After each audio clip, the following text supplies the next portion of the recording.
삭개오 이야기를 들어서 우리 예수님께서 인자가 온 것은 잃어버린 자를 찾아 구원하려 함이니라고 말씀해 주셨습니다. 일본에 이시도끼치라는 범죄자가 있습니다. 그 사람은 아주 잔인한 방법으로 살인을 했습니다. 그리고 그 살인을 방해하는 사람까지도 무자비하게 죽였습니다. 그래서 결국 그는 체포가 되어서 형무소에서 사형 집행을 기다리는 신세가 되었습니다. 그동안 두 사람의 전도자가 그를 방문하여서 복음을 전하려 했지만 그는 완강하게 거부를 하였습니다. 결국 그 전도자들도 전도하기를 포기하고 그에게 성경 한 권을 주고 떠났습니다. 이시도구치 이 살인자는 무심코 어느 날 성경을 읽기 시작했습니다. 그런데 이상하게 멈출 수가 없었다는 것입니다. 계속 읽다가 예수님께서 십자가에 못 박혀 죽으시는 대목에 이르렀습니다. 거기서 그는 누가복음 23장 34절을 읽었습니다. 아버지, 저들을 사하여 주옵소서. 자기들이 하는 것을 알지 못함이니이다. 나는 이 말씀에 마음이 녹은 그는 이렇게 고백을 했습니다. 나는 읽는 것을 그만두었다. 마치 5인치나 되는 못에 깨뚫린 것처럼 내 마음을 찔렀다는 것과 굳어버렸던 내 마음이 변화되었다는 사실이다 라고 고백을 했습니다. 후에 간수가 이시도구치를 교수대에 데려가려고 왔을 때 그것에서 본 것은 흠상무전 그런 살인자의 얼굴이 아니라 미수로 환하게 빛나는 얼굴이었다고 하였습니다. 십자가에서 회개한 강도같이 그는 감옥에서 그래도 주님을 영접하고 새 사람이 되었다는 이야기입니다. 오늘 본문의 삭개오는 돈밖에 모르는 인생이었습니다. 우리는 삭개오라고 하는 방황하는 영혼이 주님을 영접하고 새로운 인생이 되는 것을 오늘 보게 됩니다. 예수님을 만나되면 누구든지 이렇게 인생이 달라지는 것입니다. 예수님께서 이때 여리고를 지나서 예루살렘으로 가고자 하셨습니다. 여리고는 그냥 지나가는 동네였습니다. 여리고를 그리고서 지금 예수님은 또 어디로 가느냐면 십자가를 지고자 예루살렘으로 가시는 길이었습니다. 이제 다시 되돌아올 수 없는 길이셨습니다. 예수님의 마지막 여리고 방문이었던 것입니다. 그런데 그 지나가는 길에 아주 중요한 사건이 일어나게 됩니다. 바로 삭개오의 구원 사건이 일어났습니다. 지나가는 그 길에서 한 영혼 삭개오가 예수님을 만나고 그 인생이 변화되는 일이 생긴 것입니다. 이러한 구원 사건은 우리 인생에 있어서 반드시 한 번씩은 있어야 할 가장 중요한 일이라 할 수 있겠습니다. 오늘 2절에 보니까 삭개오라 이름하는 자가 있으니 세리장이요 또한 부자라 했습니다. 삭개오는 세리장이었습니다. 요즘 말하면 서장쯤 되는 사람이라 할 수 있겠습니다. 여리고는 베리아 지방으로부터 요단강을 건너가는 장사하는 사람들의 길목에 위치하였기 때문에 항상 세관이 있었습니다. 그 세관에서는 주로 길랏 지방으로부터 유입되는 향유 등 여러 상품에 대해서 통관세를 징수했던 곳입니다. 삭개오는 이 세관의 책임자로서 세금 징수를 주의했던 것입니다. 당시 세리장은 로마 정부의 막강한 공권력을 이용하여서 자율적으로 세금을 세무서장이 부과하여서 징수할 수 있었던 권리가 있었습니다. 그래서 당시 그 세리에게는 허가낸 도둑이라는 변명까지 붙여졌습니다. 당시 삭개오는 이렇게 로마 정부의 등에 업고 세금을 거두는 일로 정말 돈 많은 부자가 되었습니다. 오늘 이 시대의 사람들이 꿈꾸는 아마 그런 사람이었던 것 같습니다. 돈만 있으면 최고라고 여기는 사람들에게는 삭개오는 그야말로 선망의 대상이 되었습니다. 그러나 삭개오는 정말 행복하지는 못했습니다. 마음이 편하지 않았다는 것입니다. 인생을 이렇게 살아야 하나 하고 고민이 많았던 것입니다. 행복은 이렇게 돈으로 살 수 없었다는 것을 깨달았던 것입니다.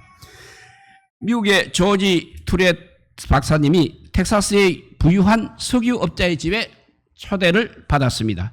그 석유업자는 그 박사님을 옥상으로 인도하여 저 멀리 있는 석유탑을 가리키며 박사님, 저것이 모두 내 것입니다. 25년 전 나는 맨손이었지만 이제는 당신이 보다시피 끝도 없는 유전을 가지게 되었습니다 라고 말했습니다. 그리고는 계속해서 동쪽에 있는 가축들을 가리켰습니다. 또 서쪽에 있는 울창한 숲을 가리키면서 의기양양하게 자기 재산을 자랑하였습니다. 그때 잠잠고 있던 그 박사님이 그의 어깨에 손을 얹어서 하늘을 가리키면서 이렇게 말했습니다. 친구요, 이 하늘 방향으로는 얼마나 가졌습니까? 라고 말했습니다. 그러자 석유업자는 부끄러움에 그만 고개를 숙였다는 일화입니다.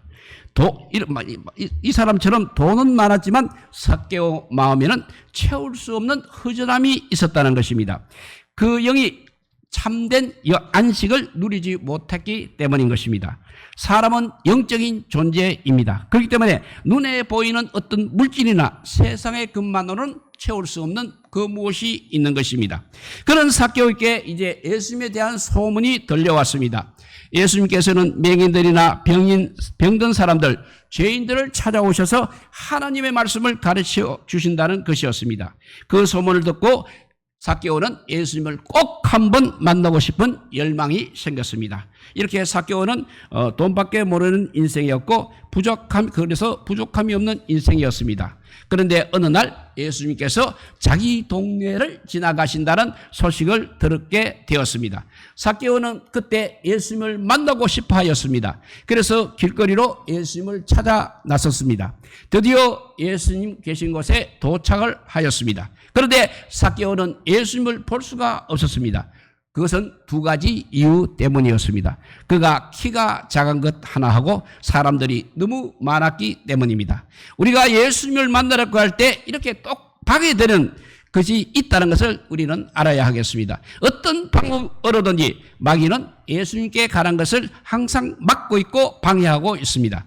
그 방해들 때문에 포기해서는 주님을 만날 수 없는 것입니다.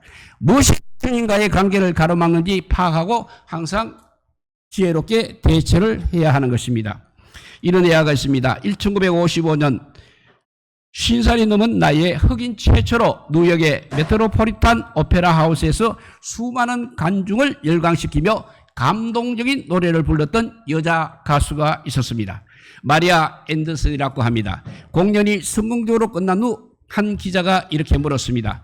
흑인에 대한 편견과 차별 속에서 희망을 잃지 않고 세계 정상에 우뚝 설 수 있었던 비결이 무엇입니까? 하라고 물었을 때 마리아 앤더슨은 하늘을 응시하든지 이렇게 대답을 하였습니다. 견디기 어려운 일에 부딪힐 때마다 언제나 제 시선은 하나님께로 향하였습니다. 그때마다 주님께서는 내가 너를 사랑하노라고 말씀하셨습니다. 백인들이 나를 멸시하고 청중들이 나에게 야유를 하고 달걀을 던질 때도 나는 언제나 십자가를 바라보았습니다. 날 위해서 십자가의 고통을 참으시고 무덤에 들어가신 예수님은 결국에 죽음을 이기고 부활하셨습니다. 그러니 나도 예수님과 함께 부활할 것이라고 믿었습니다. 그 부활의 소망과 믿음이 있었기 때문에 모든 멸시와 천대와 차별과 고통을 이기고 나는 노래를 부를 수 있었습니다. 그리고 오늘 부활의 영광과 은혜를 이렇게 누릴 수 있었다고 그렇게 대답을 했습니다. 그렇습니다. 예수님을 소망하면 반드시 인생이 달라지는 것입니다. 어떤 시련과 어떤 아픔도 이겨낼 수 있는 것입니다. 왜냐하면 예수님이 우리의 구원자이시기 때문이고 우리 인생의 목자가 되시기 때문입니다. 돈이 아니라 우리에게는 예수님이 우리의 목적이 되어야 합니다. 세상의 성공이 아니라 예수님 안에서 영원한 성공자가 되어야 하겠습니다. 주님과 함께하는 인생, 날마다 주님과 함께하는 삶이 되어야 하는 것입니다. 본문으로 돌아가서 키가 작은 삭개오는 주님을 만나고 싶은 열망으로 가득했기 때문에 포기는 할 수 없었습니다. 어떻게 하든지 예수님을 만나고 말겠다는 간절한 소망이 있었습니다. 그것이 그를 앞으로 달려가게 하였습니다. 삭개오는 앞으로 달려나가서 돌 무화과나무 위에 올라가게 되었습니다. 은혜와 축복을 얻으려면 이런 열정이 반드시 있어야 하는 것입니다. 앞으로 가서 돌 무화과나무 위에서 이제 기다리고 있었습니다. 드디어 사람들에게 둘러싸인 예수님을 볼 수 있었습니다. 이렇게 삭개오는 돈밖에 모르는 인생이었고 부족함이 없는 인생이었는데 마침내 예수님께서 이름을 불러주는 사람이 되었습니다. 예수님은 돌모가 나무 아래에 서서 삭개오를 쳐다보았습니다. 이것이 은혜인 것입니다. 그리고 이렇게 말씀하십니다. 삭개오야 속히 내려오라. 내가 오늘 너희 집에 유하야 하겠다 하셨습니다. 처음 만난 삭개오의 이름을 이렇게 불러주셨습니다. 삭개오는 너무 좋아서 나무에서 떨어질 뻔했습니다. 오늘 너희 집에 유하겠다고 하셨습니다. 내일이 아니고 바로 오늘이라는 것입니다. 오늘은 바로 구원의 적각성을 의미하고 있습니다. 오늘이라는 것은 바로 구원의 적각성을 의미하고 있습니다. 구원은 이렇게 주저할 수 없는 결단성을 요청하는 것입니다. 바로 지금 주님의 은혜가 필요한 것입니다. 오늘 우리는 예수님을 만나야 하는 것입니다. 지금 내 인생이 새롭게 되어야 하는 것입니다. 새 마음이 되어야 하는 것입니다. 여기서 집은 바로 우리의 마음이고 삶인 것입니다. 언제나 함께 하시겠다는 것입니다. 삭개오는 급히 와서 즐거워하며 예수님을 영접하였습니다. 바로 그 자리에서 예수님께서 구세주라는 사실을 인정하고 받아들였던 것입니다. 자신의 이름을 불러주신 그 분이 하나님의 아들이라는 것이 믿어졌던 것입니다. 진리의 말씀을 깨닫지 못한 사람들은 수건거리며 예수님을 비난하였습니다. 그것은 바로 율법적이며 인간적인 판단이었던 것입니다.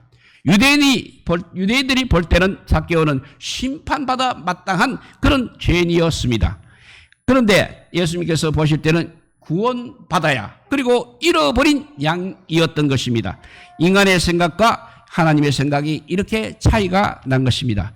그래서 새로운 인생이 되었습니다. 삭개오의 그에게 이제 돈은 탐욕의 대상이 아니었습니다. 자신의 모든 것이었습니다. 모든 삶 속에서 의지할 만하고 자기의 힘이 되어주며 자신의 중심을 지탱해주는 힘이자 삶의 목표가 바로 삭개오에게는 돈이었습니다. 그 모든 멸시와 천대를 받는 와중에서도 단 하나라도 놓칠 수 없는, 남에게는 절대 내어놓을 수 없는 그것이 바로 그에게는 돈이었습니다. 그러던 삭개오가 남을 위하여 내어놓게 되었다는 말이야말로 이미 그가 자기의 중심에서 돈을 밀어내었다는 것을 뜻하고 있습니다. 그리고 그 중심에는 예수님께서 들어선 것입니다. 삭개오는 자기 인생의 주인이 이제는 돈이 아니라 예수님이신 것을 발견한 것입니다. 삭개오는 당시 랍비들에게 제시된 구제비인 수입의 20%보다 훨씬 많은 절반을 내어놓겠다고 제시하고 있습니다.